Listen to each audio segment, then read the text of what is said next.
Hey, hunting junkies, welcome back to a special Facebook Live edition of the Drury Outdoors 100% Wild podcast, episode number 154. And do you guys know how we've hit that number of podcasts? Just plugging along, frankly. Plugging along, and the fact that the FCC cannot touch this content. So that's why we've made it this far. Exactly. They don't know any better. Right.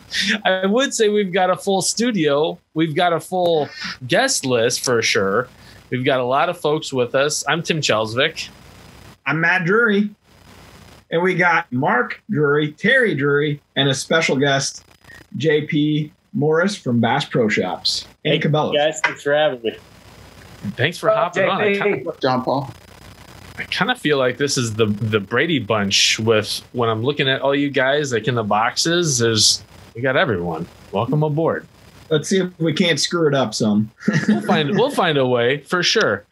So I want to, before we kick off things, I want to get with Mark here because Mark's, up in Iowa. He was quarantined in Missouri for a long time. He finally went to Iowa, and to kick off the Iowa turkey seasons on Monday and Tuesday, your Wade Robinson and Perry Batten both killed. Monday, Tuesday, we put the kills up in DeerCast. We went live Tuesday morning, I think. It was awesome. But today, you got what?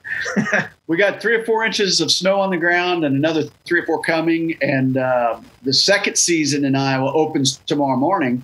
And Wade's wife, Kyle, has a tag. So, if we can get to a spot where we have a signal, we'll try to go live and do something in the snow so everybody can see a gobbler coming in the snow. But it's been fun thus far. The birds have been pretty responsive as cold as the weather was. We had 6-degree wind chill the first morning. The next morning, the actual temperature was right at 20. And it's just been a very cold season to start here in Iowa. That said, your birds on Monday and Tuesday worked in really well.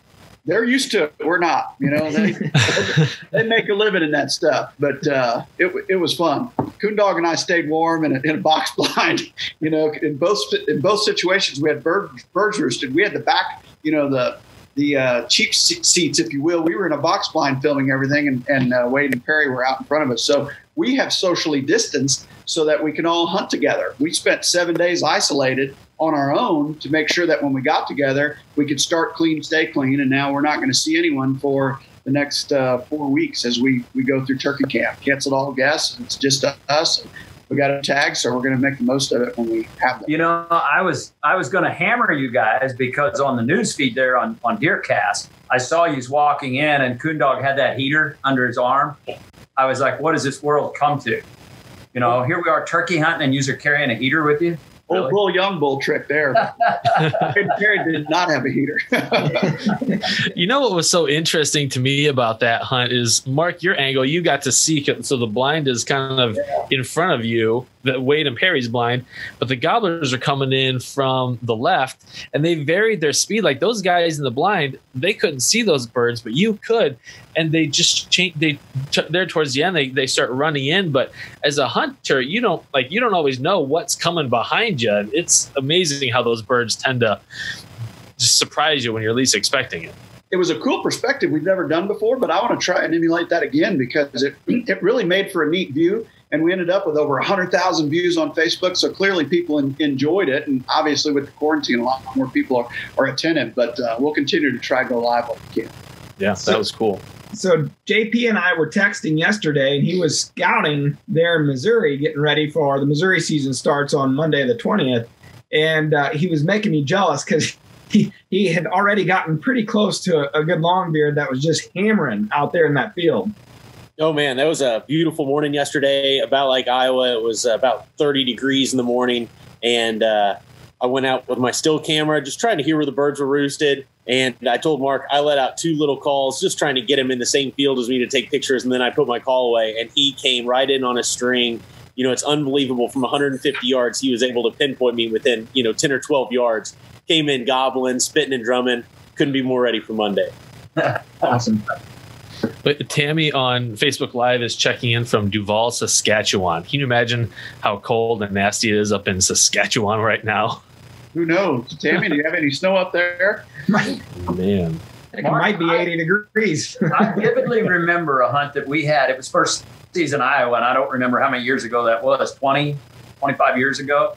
And I think we were going through 18 to 20 inches of snow, if I remember right. And we didn't kill one that morning because it was so noisy trying to get under them. But they worked, or they gobbled pretty doggone good. Similar weather conditions.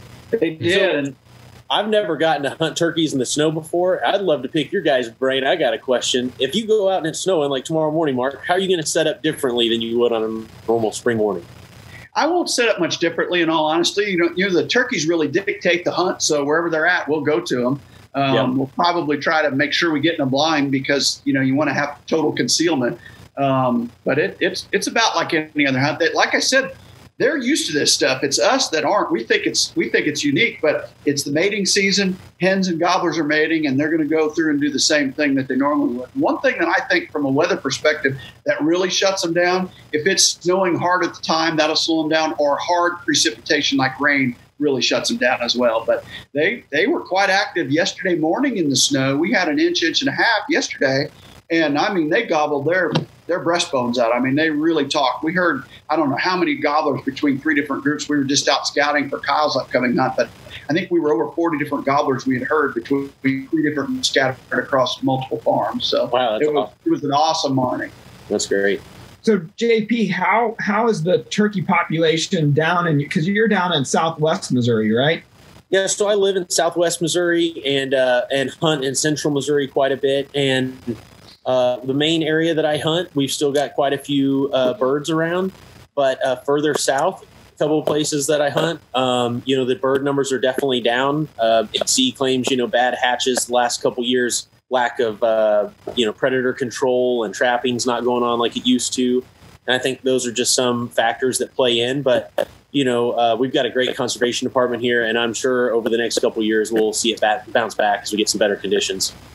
One of the interesting things that I think that has happened during the quarantine, and we're seeing it down in Tennessee, their numbers of birds harvested has really skyrocketed because so many people are, off work. And so, I just wonder, we had Dr. Mike Chamberlain on, a few podcasts ago, and off the podcast, once it ended, we were talking a little bit about turkeys. And he was a little concerned in general about the turkey population. And, I have a feeling that this isn't going to do many states any favors as far as, a lot of people can't travel to go out of state. That helps. But unfortunately, the human population that are in the states, they're getting out more. I mean, it's good and bad. We want people to be able to experience the outdoors and get out and probably relieve some stress. But the downside is the turkey population is taking a huge hit, and it probably we don't have the numbers to be able to take on that hit. What do you guys think about that? My gut would be that, one great thing about our North American model of conservation is that these are renewable resources. And as long as we tailor the management to kind of the times, people can go out and enjoy the resources, and, we'll be able to change regs or harvest limits for the future. I think personally this could be a great thing because we're seeing, especially in our sports of hunting and fishing and just general going out in the outdoors, participation slipping, recruitment among younger people, we're losing them. So part of the silver lining in this situation we're all facing across the country right now is families are spending time together, and hopefully kids are getting bored and their parents are going to take them out and introduce them to fishing or turkey hunting, and hopefully we recruit some new people to the sports. Well, to Jake, I'm sorry, go ahead. Tim, I've seen that on DeerCast on our newsfeed. It seems like there's a lot of, father, son, father, daughter, husband, wife. There's just more family activities going on, to your point, JP, that you're absolutely correct. And I'm loving those hunts. I mean, I think they're awesome. Some of those kids, it's their first bird, or first time hunting. So it's pretty cool to watch all that, I think. We're watching it unfold before our eyes, but it's exactly what you've pointed out, JP. Well, just a heads up, Cameron and I are coming to turkey camp, Terry. So now wait a minute. Last night I was going to go roost some birds, and I asked my daughter if she wanted to go with me, and she was dying to get out of the house and go do something. So to JP, to your point, it's happening. Whereas she probably would have been on the fence before because we weren't actually going hunting. It was just more of a scouting mission, but she was dying for something other to do than just be here at the house. you know, it really fits the message that I've seen you guys tailored within your latest ad. And I was like, man, that is a power. It's really not an ad. It's a statement. And it's such a powerfully well done piece, man. I thought it was awesome. I don't know if we can share that or not, but that thing is phenomenally. Well, thank you. You know, it's incredibly tough times for our entire country right now. It's affected, you know, our business and people across the whole country. And this was something my dad worked on. And as you said, you know, not so much an ad, but just kind of a positioning statement for Bass Pro and Cabela's saying, hey, everybody, there's still nature out there. We still got to get out and live our lives. Just do it responsibly. And I think it'd be awesome if you want to show the spot. I would love to. To everyone in our great outdoor family, you may be feeling a little cooped up, but don't forget, there are still rocks to be skipped, trails to be trampled, bass to be caught. The great outdoors are wide open, and they're calling us like never before. In these trying times, we need nature more than ever. We need nature to remind us that, like a sunrise or the turning of the tides, these challenges will pass. We need nature to help us heal and reconnect with the ones we love the most. So when you can, get back to nature. Get back to each other. We're here for you.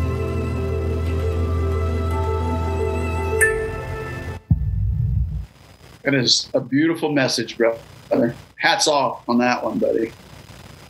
Well, thank you. We got a lot of talented, passionate people, and they all work hard to help us come up with some of this great stuff. And proud to be able to do it.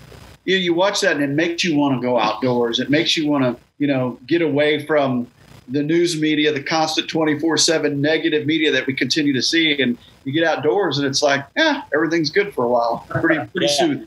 The turkeys and fish don't know it, that's for sure. Well, JP, one thing that you guys have always done, your message has been consistent for decades. So I think that's commendable. It doesn't change. It doesn't alter. It's always been the same message. Well, thank you. You know, my dad, he's such a great mentor. I'm so lucky to get to work with him on a daily basis, and all of our other great outfitters and associates across the companies. But, you know, his leadership has always been about conservation, connecting families, getting people outdoors. And as long as you hold true to those few things, I think we're going to be doing all right. So, JP, obviously, you know, a lot of people are going through tough times. A lot of companies are, you know, it's just been hard on everybody with this quarantine.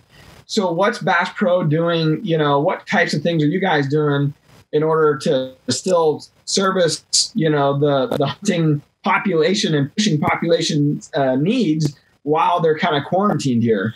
Well, you know, Matt, across the country, we've seen a lot of different rules and laws come into effect from different cities, different states. So it really varies on the local community on what our stores have been able to do. You know, we've made some steps. We've taken ourselves across the board to not let any more than 50 people in the store at a time. Wherever we've been forced to close but are allowed to still do curbside, we're still servicing customers, right? And then also we have ramped up all of our direct support groups. So where we've had to furlough some people from retail stores and we have distribution centers there, we've been trying to move people over to help us get out orders in a quick and efficient manner. And we've also started doing ship from store. So in a lot of cases, you can order something from BassPro.com. It'll ship from your local store, and it might be there in a day or two. At least if they're over $50, they're guaranteed in 2 days. So we're still doing a great job servicing our customers even through this, you know, crazy time. And just really want to say a great thank you to all of our outfitters that are stepping up to make this happen. I would assume your e-commerce side is doing quite well.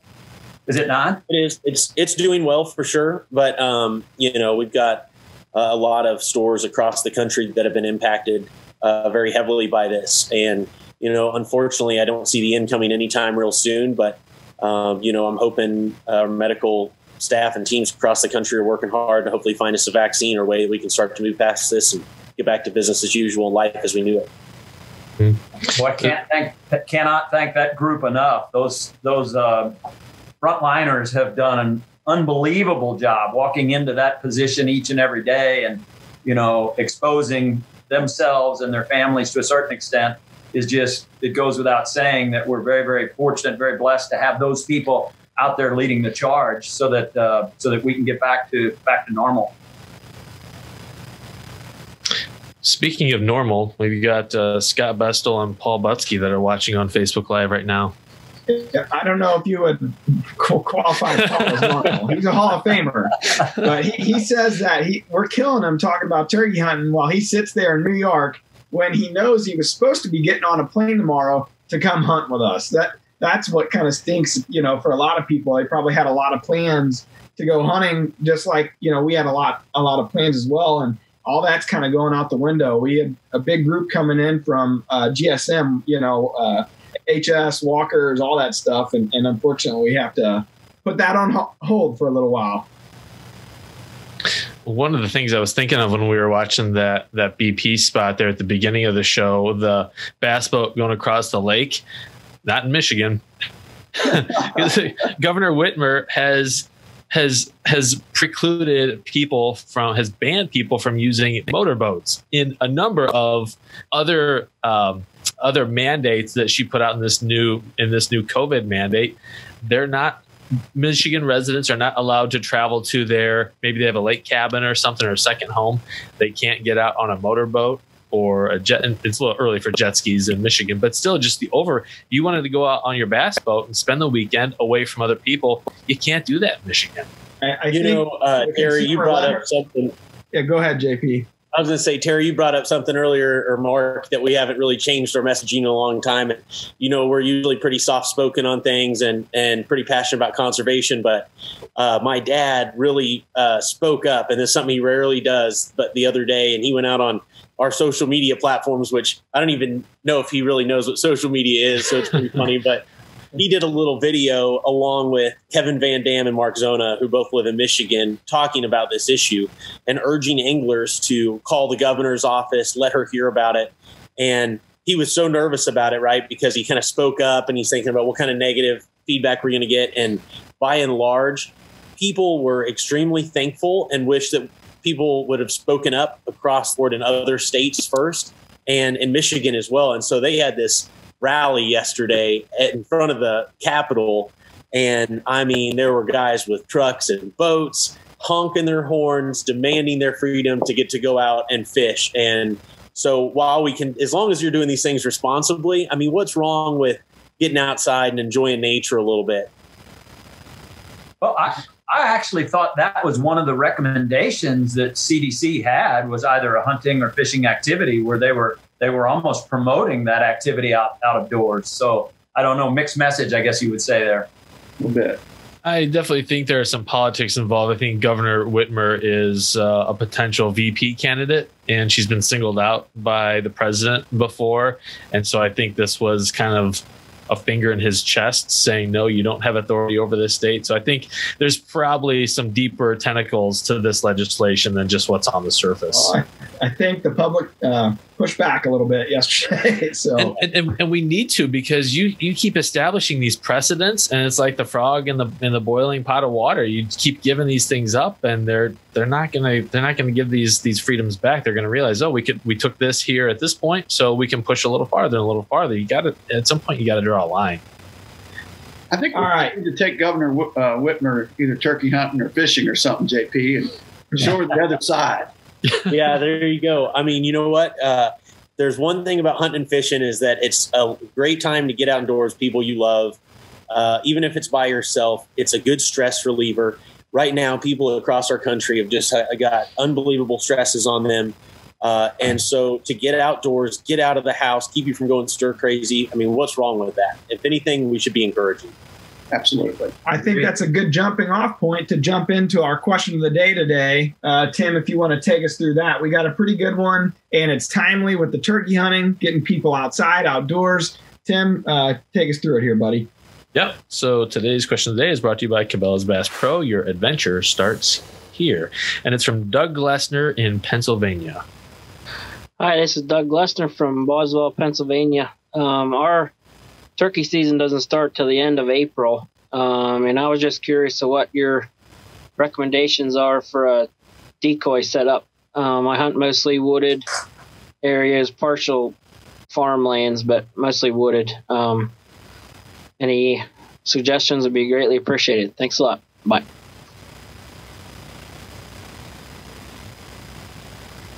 Okay, Doug, thanks for asking the question. If you want to leave a question for the podcast, just go to DruryOutdoors.com/podcast and click the send voicemail button and leave your name, location, and what your question is, and we will do our best to get that on the air, and we appreciate it. And so, guys, what do you think? Is hunting in the timber any different decoy-wise than maybe setting out on a field?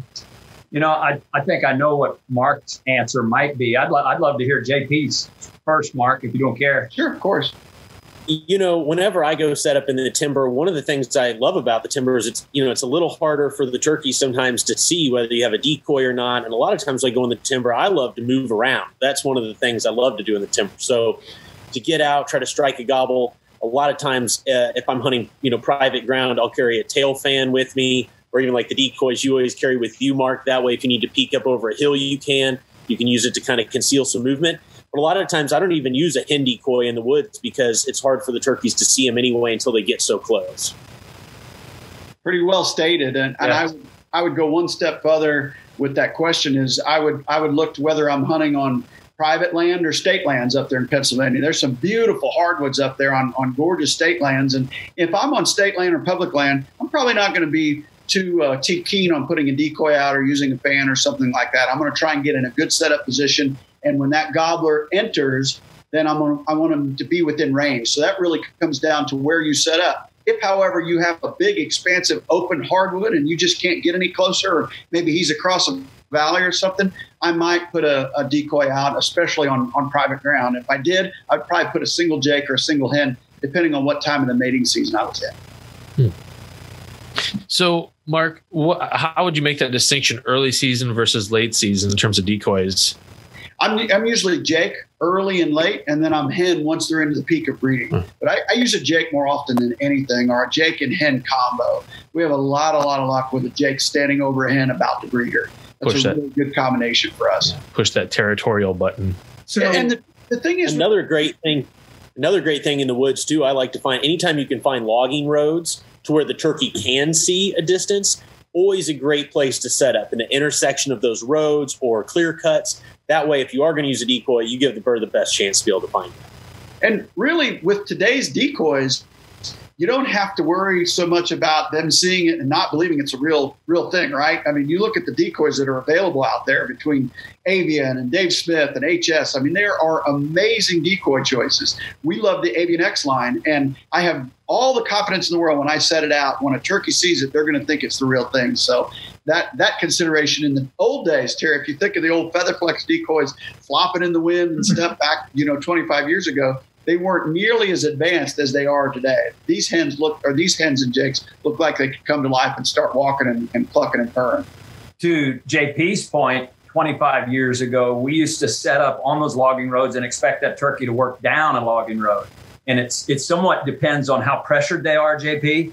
It seems like now they always want to just hang off of that logging road and kind of skirt you just a little bit to where they can see just over the lip or over the edge, if you will. And they'll come out on it, oftentimes, but it takes them a little while to get there if they've experienced any pressure at all. So keeping those decoys out there in visibility, I think, is a good idea. But you really got to watch your sidelines, too, because so often they want to skirt you inside the timber just slightly before they come onto those logging roads. So, kind of playing off this question, are there any other really good tips for hunting in the timber? Because when you guys first started, a lot of those early videos, all your hunts were in the timber, it seemed like, and you may or may not have seen the turkey when it got shot. But now trying to get the best footage, and we've seen a shift, just like we have in the deer hunting side of things and what we do, moving to the fields. So what other tips can you guys provide if if you strictly have timber hunting available to you, as far as getting on them in the roost, or, what other tips might you guys provide? The thing that I think about timber is it gives you the luxury of choosing your setup a lot easier than it is in an open field, just because of the visibility. oftentimes when you're in an open field, I use the cover of darkness to get our decoy sets there. Later on in the day, you don't have that luxury of the cover of the darkness to put a blanket over you and let you do what you want to do. In the timber, you do have the cover of topography often, or the trees and all the foliage, that type of stuff. So it allows you to get a little bit closer. And the thing that I'm always looking for, and I remember this from a seminar that Ray I did probably 40 years ago, maybe 38, 40 years ago, he talked about using terrain to your advantage. In other words, set up to where when that gobbler shows up from where he's coming to where you're at, you've got him within range. And that holds true to this day. It was a great tip back then, and it still is to this day. You know, something that I'm hearing in the back of my mind is from old Jerry Martin. And Jerry taught me how to turkey hunt. He's worked for us for, 40 years. He helped get us into hunting. And he would always talk about the ridges in the timber. And so I'm sure you guys would say the same. But when you go to set up, it's almost always easier to call a turkey up a hill than it is down a hill. And so he would a lot of times play that game with turkeys in the timber to try to understand how to hunt them on the ridges and not have to call them, through a bottom or across a creek. And so that's a little topography thing to keep in the back of your mind too. The other thing about timber hunting is it creates an echo chamber that holds your sound within that timber. If you're out in an open field, your call may only go a couple hundred yards because the open air eats it up. In the timber, it holds it in, and it creates, I think, a more resonating tone, and you don't have to call as loudly in the timber as you might want to out in an open field situation. If you compare, say the open, expansive stuff out in western Oklahoma, Terry, to the hardwoods on your place there, big difference in volume, perhaps a big difference in overall call choice, friction versus air. But there's nothing better, in my opinion, than being in the echo chamber, working a turkey, getting him to gobble back and hearing that roar and that echo within the timber. I mean, that's what spring turkey hunting is all about, in my opinion. I also think that there's a huge difference between trying to capture it on camera and just going out there to kill a turkey. To your point, both of you guys, when you're in the timber like that, it does allow you to do a little slipping and sliding, a little belly crawling, and particularly if you're fanning, like you talked about, JP, you can get, pretty doggone close to them. Or nowadays with the ammunition and what have you, you can get within gun range a lot easier in the timber than you can on an open field scenario. And we're all obviously trying to get the best footage we can. But if you're just out there hunting, trying to kill one, I like slipping and sliding from tree to tree or whatever it takes. Like you brought up, Mark, in the timber, it always seems to make a difference in the way your call sounds. And so one thing I've always had to struggle with sometimes when I'm hunting birds in the timber is I want to try to get too close. And depending on how the situation works, sometimes been out in the open field, they sound like they're a long way. You get over there and you end up screwing it up because you got too aggressive. And so sometimes you got to remember, sometimes it'll muffle those gobbles too. So no doubt. And I think your calling just sounds better in the timber because you can hear it. You know how you're sounding. It's almost like singing in the shower versus singing through the rest of the house. You're much better in the shower than you are anywhere else in the house. Well, the timber's the same way. I think you can give your best sounds there because you hear it come back to you a little bit better and you can get on tone a little bit better. Mark, do you think that hunting in a ground blind, in a field versus maybe sitting against a tree also plays into that and being able to hear it a little bit differently? No doubt, 100%. Absolutely. That ground blind is the worst place you could possibly call.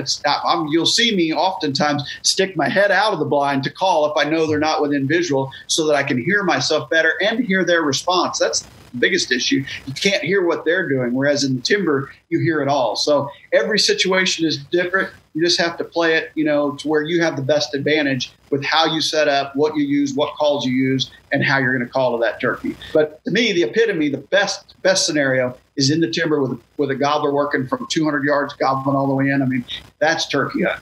There's nothing more exciting than a gobbler that continues hammering as he's making his way to you. In that situation, do you shut up and let him keep coming, or do you keep trying to coax him in? Well, you're probably supposed to, but I don't shut up very often.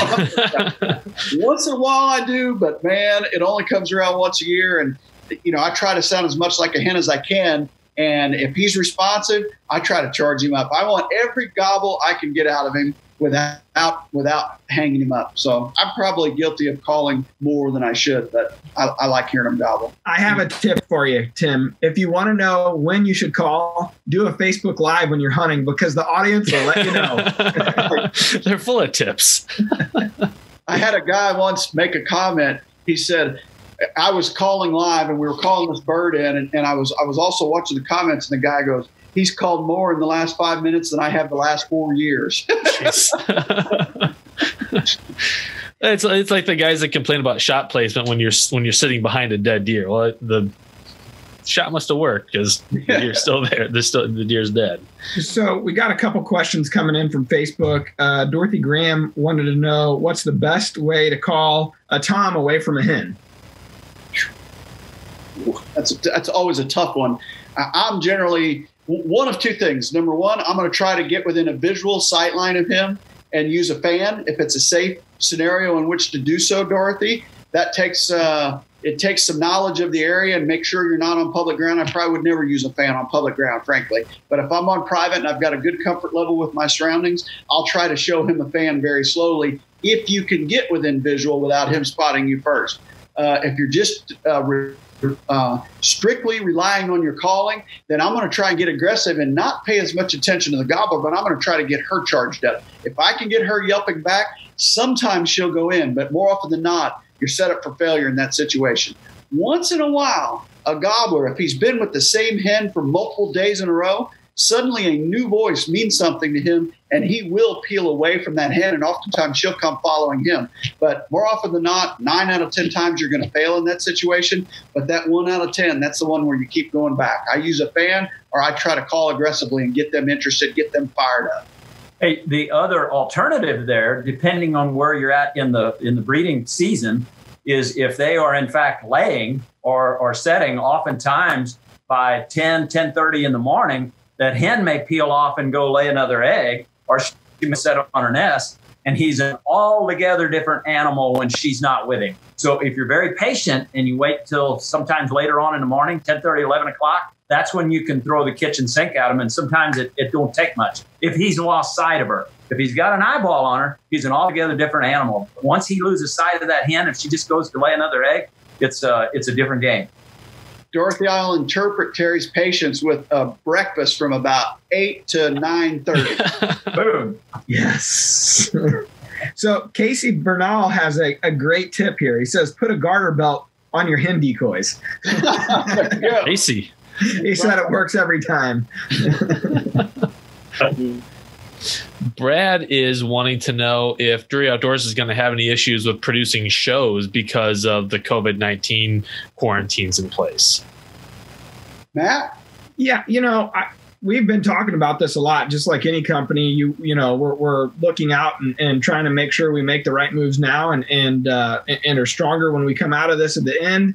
And ultimately, I think we're in a little bit of a different position than a lot of production companies out there in our industry, and the fact that our model is built around the Drury Outdoors team, and it has been since 1989.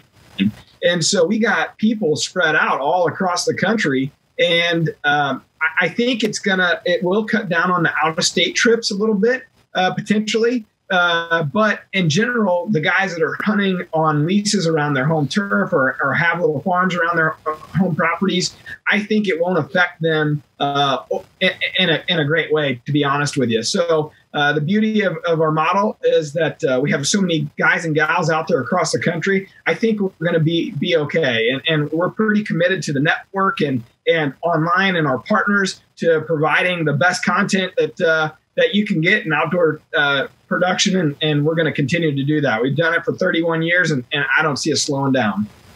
Hey, Matt, you might address our editorial staff in our studio as well, and how long they've been at home.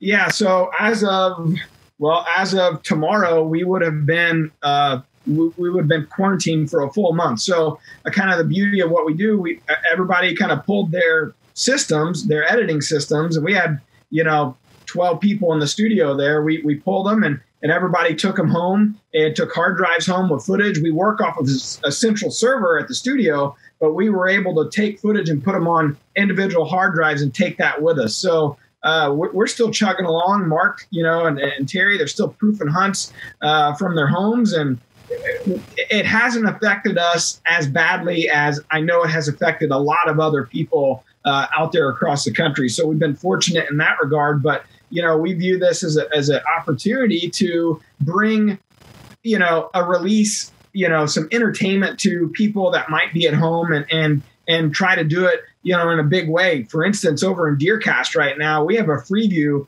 all of our old VHS and DVD titles, which was behind the pay tiers, a pro or elite account, typically. Right now, we've turned all that free and we'll way for the foreseeable future, so that people, if you're at home, go enjoy that content, and we'll keep putting stuff out on DeerCast and YouTube, on Facebook, Instagram. We're chugging along and putting out as much content now as we ever have, and hopefully, for whatever reason, it might bring somebody a little bit of enjoyment while they might be quarantined or stuck at home. I'll throw this out for JP. I know, in certain parts of the country, there's some really specific hot spots, but from rural America standpoint, we're seeing a lot of sectors that are already ramping up and gearing up. And from a positive standpoint, things are starting to be a little brighter, looking down the road towards tomorrow. I think things are going to start ramping up in a good way here. I sure hope so. I mean, we started off this year on a great trend for the whole country and our businesses. I mean, everything was going so smooth and so great. Nobody could foresee this coming. But, if there's one thing that we've all learned out of this, is everybody loves their freedom. Everybody loves to get outdoors. Everybody loves to go to events and see their friends and family. So as soon as this is over and we get the all clear, I know there's going to be a lot of people ready to get back to life. Absolutely. Giant pause button has been pressed, man. Everybody's just waiting for the play button to be pressed again. But it would seem that someone has a bigger plan, and this might have been a little bit of a gut check for all of us, to analyze families and what's important. And I think coming out of this, we're all going to be much stronger, truthfully. So I just have seen an uptick here of late, the last few days particularly, where a lot of positive things are happening. So I'm very optimistic about, looking forward. Mm-hmm. JP, any bow fishing plans for this spring here? Oh, I love to bow fish. It's one of my favorite things to do. And as soon as turkey season passes, even if we catch a nice day during turkey season, I might try to slip out and do a little bow fishing. I've been after these two, trying to get them out bow fishing with me. They spent some time at Lake of the Ozarks. It's one of my favorite places to go. So once we get down the road here, I'll get these boys addicted to some other kind of outdoor sport, just like they need another hobby. There's nothing like it. It is a ton of fun. Although, because Matt and I were talking about bow fishing too, and it's one of my goals in life to get Matt out on the bow fishing boat. It stinks way more than deer hunting. Hey, you know what? I think bow fishing is literally the perfect sport for this social distancing thing, because you go out at night, you get the whole lake to yourself, and the next morning you smell so bad nobody's wanting to get within. So I think we're good. Yep, my wife would agree with that. Are you guys up for a little game before we shut the show down? Let's do it. So JP, almost every episode we have a segment called the Wildlife Word, and really it's the anchor for the entire show. That's why people tune in. Matt's agreeing, Mark's agreeing, Terry is offering a tacit endorsement over there. So it's a multiple choice. I'm going to give you a word, and this week's word it's a name. So I'll give you the name, and then I'll give you the multiple choice, and you guys get to pick which one you think it is. So this week's wildlife word is morchella. It's morchella, and it's a name. Is it A, the name for the individual strands within a turkey's beard? B, an outdoor country music festival held annually in March in Wisconsin, headlined by Cletus T. Judd? The name of the wife on the Addams Family? Or a genus of edible fungi with a honeycomb appearance on its cap? I'm going to add one more. Maybe it's a cocktail. Name of a cocktail. Terry would know that definitively. That's what I was thinking when JP started talking about being down at the lake. I was smelling the smoker going that Matt's got the ribs on, and we typically have our feet up. We have a hard time leaving the dock. Your mind was drifting. This word, this is a tough one. I thought this was one of the opera singers in Italy that was just singing the other day. I don't know on this one. JP, what do you got? It's a fungus, and if Matt has this too much longer quarantine, he'll be making it into a drink. No doubt. JP is dead on. It is essentially, it's the genus that the morel mushroom belongs to, which is beautifully tasty this time of year. Hey, JP's already found a bunch. You guys found any morels yet? Probably not in the snow. None. Have you, JP? I found about 35 or so far for the spring, just last week before this cold front. But I have a feeling next week, warmer weather, a little rain, just what we need. Yeah. Yep. Were they along creek banks or bottom fields? Where'd you find them at? You know, I've got some historically great spots down by the creeks, and I have not found a single mushroom down there yet. I found these on south-facing slopes a little bit higher around a couple of dead ash trees. There you go. Where they got a little sunlight. Yep, exactly. You fry them up? Yep, we always do a little bit of butter, and we put some crushed up saltine crackers on them and fry them in butter. It's pretty hard to beat. You know, I posted something about that the other day about using crackers, and there wasn't a lot of response. I'd wondered how many people did them with either saltines or Ritz. And man, oh man, what breading for a mushroom, you know, and fry them in butter. It doesn't much matter what you put on them. They're great, but it's hard to beat breading them and cooking them in some butter. You know, the other couple overlooked fungus in Missouri, at least, and kind of in the Midwest in general, chanterelles and chicken of the woods. Those are also delicious, but they get overlooked, and which is fine by me. But there's the challenges with edible mushrooms is that if you eat the wrong one, you can get really sick, and so people need to exercise caution. But now is the time for morels for sure. Because we're in quarantine, you're saying maybe you want to try something new. Again, I'm having a hallucinogenic effect from this strange mushroom I found that I'm You're not eating. supposed to smoke it, Tim. Yeah, don't tell me how to live, Terry. I'll smoke mushrooms if I want to. I don't know. All A couple more days with the kiddos, and I may be looking for some escape, mental or otherwise. On that note, I'd say we ought to shut her down. Anything else to add, fellas? Any tips or tactics to leave with or part with for the people at home? I want to be with Mark when he tries the bow fishing. I'm holding you two to that. I'm bringing both you guys out there. You'll have a blast. All right. That'd be fun. Well, hey, you know what? Good luck turkey hunting this week to you guys, and stay safe, and God bless our great country and all of our frontline workers, and let's all pray we get through this thing and get back to life as usual. Ditto. Well said. Thank you, buddy. We appreciate everything you guys do, JP. Absolutely. All right. Thank you, guys. All See right. you, JP. All right. Thank you. See you Till next next week. time, everybody, wash your hands and peace out. We're adding new videos every week, so make sure to click that subscribe button and check out all of our amazing content. This episode of DoD TV was brought to you by Bass Pro Shops and Cabela's.